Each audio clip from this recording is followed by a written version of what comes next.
it's Sean with another episode of Digging in the Crates just for you. I'm bringing you a Halloween special where I'm going to showcase 10 different Halloween kind of themed records that I've got here.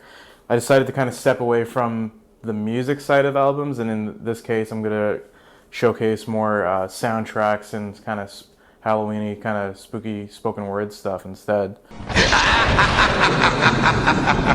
So I wanted to start off with this record. It was a Canadian staple in a way for young kids if you grew up in the 70s and 80s.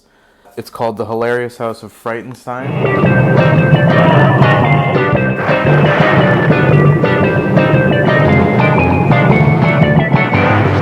The concept of this show was pitched to the executives at CHCH by these two younger brothers who wanted to basically create a monster kind of kid show. And so after pitching the idea, the CRTC allowed it with the stipulation as long as they add in some sort of educational elements to the show, and they actually did that. This is an American Cocker Spaniel. They would have like this animal doctor that would teach kids about animals, and there was a scientist that would come in and do little science tricks on the show. And if I raise the center of gravity, shift the plumb line outside the base, it will most certainly tip over.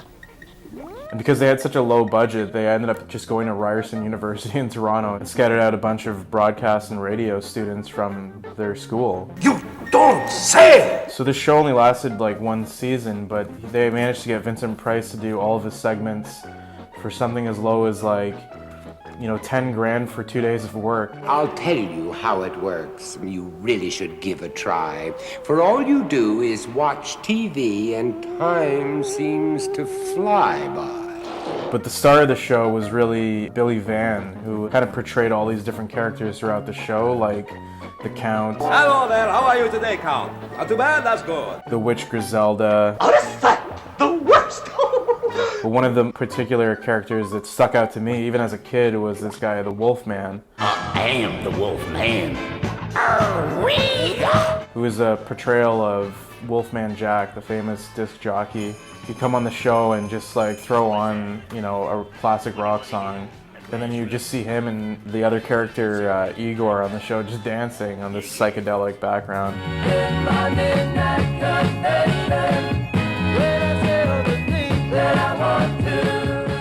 I always wonder if stuff like that would air today, because this show was so strange for its time. Like Sesame Street was just coming out to kids, and even that was weird, but this one was really out there. So yeah, The Hilarious House of Frankenstein. Check it out.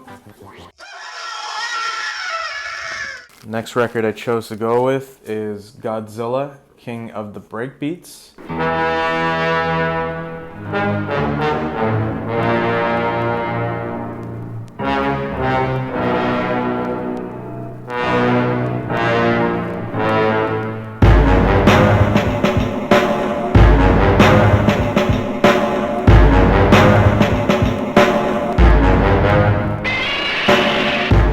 This isn't a soundtrack to a particular Godzilla movie, although I think I would like to see a Godzilla movie where he is just breakdancing.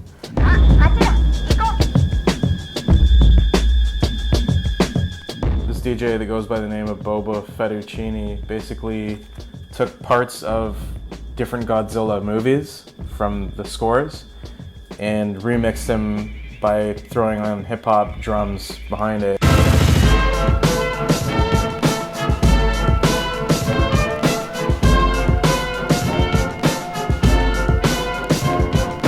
There you go, Godzilla, King of the Breakbeats. For the third record, this is a soundtrack to a movie and also a musical and play. It's the Rocky Horror Picture Show. Science fiction, double feature. To be honest with you, I'm not really much of a musical person, but I remember watching this movie for the first time and actually being surprised at how well this was done. It's got a lot of big names in it. Tim Curry from Congo. Stop eating my sesame cake! Susan Sarandon, she's a smoke show in this one. Touch me. I wanna be dirty. Let's forget Meatloaf is in this movie too.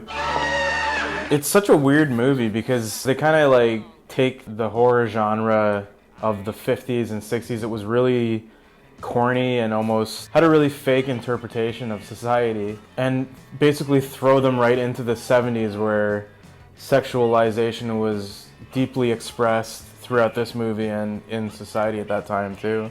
I think it's a really funny movie and the songs are really fun. You know, you got like Time Warp on here.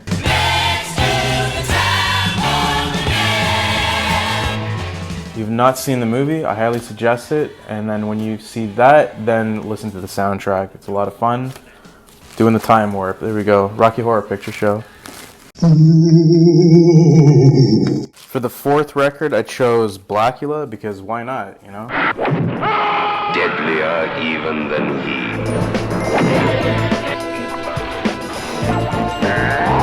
You know, he is a strange dude. Kind of a funny concept for a movie, but you gotta think this is from a time where the civil rights movement broke out not that long ago, and so Hollywood took notice of that and saw this uprise that was happening and decided to create a lot of blaxploitation films. They wanted to tackle the horror genre and create a Black Dracula. Blacula, the Black Avenger. You know, in the end, I think it became a cult classic, and not everyone knows this movie, but the name Blacula is pretty memorable. Not to mention the soundtrack is really funky and super cool, super fly. Blacula.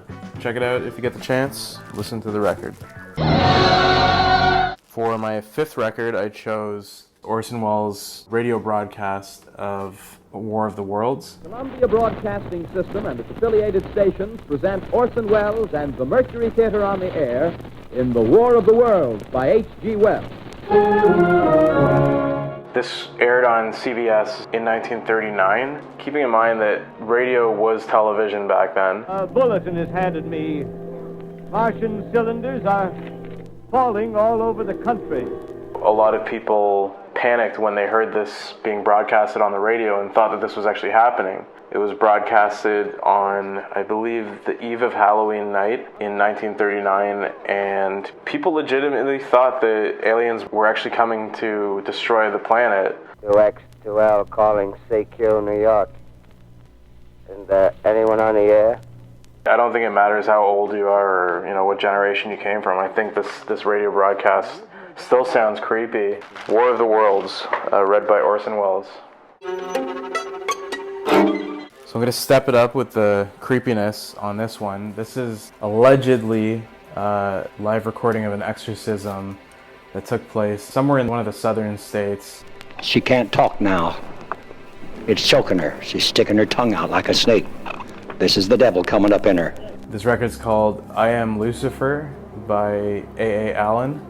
Not G.G. Allen. This is basically a live recording from A.A. Allen's ceremonies where he allegedly is removing a demon from a woman who claims it's Lucifer inside her. I'm kind of a skeptic for this sort of thing, but it sounds creepy just listening to it, so I'm just gonna let you guys be the judge. Here's a clip from the record, and you guys tell me. Devil, you a liar. You are coming. I have deceived many, and I can deceive you too. Oh, yes?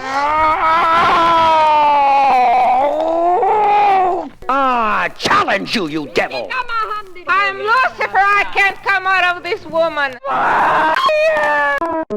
This is a pretty rare record. You're not really going to find this anywhere. I know you're not going to find it on Spotify or any of those streaming sites either, but I believe it's on YouTube if you ever want to check it out. It's A.A. Allen, I Am Lucifer. I've given you a fair warning if that sort of stuff freaks you out, but check it out.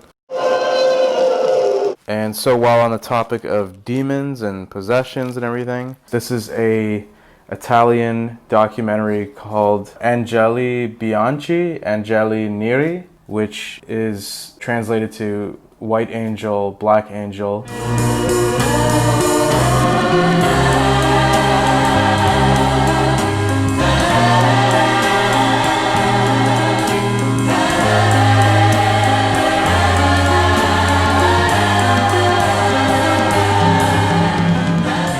The American release of this documentary was called Witchcraft 70. It's basically a documentary that takes place in Rome and in Brazil and basically showcases everything from witchcraft to satanic rituals and any kind of black magic, really. The soundtrack is what made me scoop this record up. Magical children play magical games, wondering whose blood tomorrow they'll shed. It's by the Italian composer Piero Umiliani. I might be pronouncing that incorrectly. You might not have ever heard of this composer, but I can guarantee you that you've likely heard this song. If you ever want to check out the documentary, it's on YouTube, where you could stream it. Angeli bianchi, angeli neri, il respiro di bene e di male che è la vita. There really seems to be a theme here with Italian horror films from the 70s. This is Suspiria by director Dario Argento, and this score is by the band Goblin.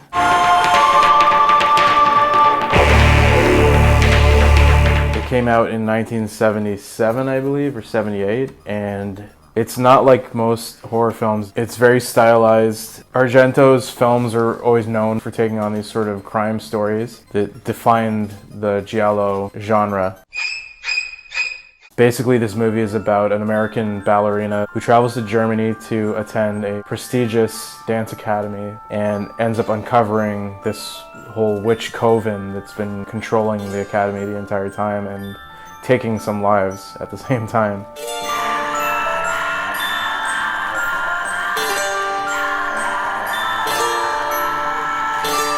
The soundtrack by Goblin. Goblin is an insane prog rock band that scored a lot of films for the most part, but they also played as a band as well throughout the 70s.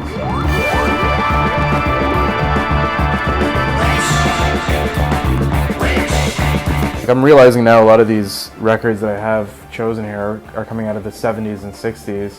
The thing is like I honestly can't think of any horror films that have come out recently with memorable theme songs. And if you guys disagree, I'd love to hear it in the comments because I can't think of any other ones. Check out the movie if you ever get the chance to, Suspiria, and listen to the soundtrack as well. Well, one Goblin soundtrack wasn't enough. I chose another Goblin soundtrack. This is Dawn of the Dead, the 1977, I believe, film score. This soundtrack that was re-released by a really cool company called Waxworks basically compiled Goblin's original soundtrack. Just like Suspiria, it's, super heavy on the synthesizers. It's got this creepy undertone of, almost like a heart beating, which kind of portrays the zombies throughout the film. The protagonist takes shelter after escaping the zombies at a shopping mall, which was kind of a jab at society, conforming to mass consumerism. And in retrospect, this film kind of fits in with today's world. You can't really go anywhere without seeing people's eyes glued to their phones. Check this movie out. If you're not into older ones, there was a remake that came out, I'm sure a lot of you have seen.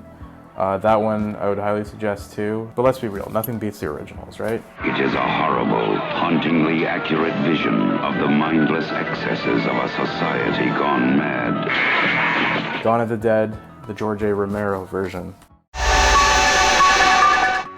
And for my final record, number 10, I chose Halloween, directed and scored by John Carpenter.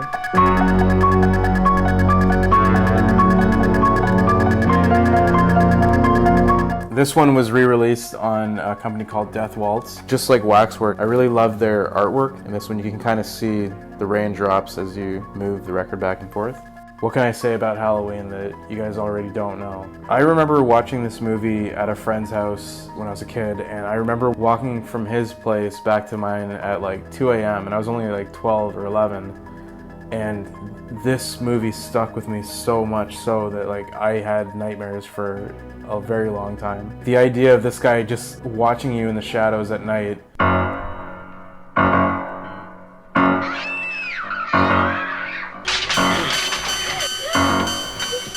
Literally, it's the mask that scares people. I don't know if a lot of people realize this, but John Carpenter went to a Halloween shop and just took a mask of William Shatner from Star Trek, and they painted the mask white. That's the Michael Myers mask that you see. But what makes this movie so much scarier was the added film score that John Carpenter composed for this.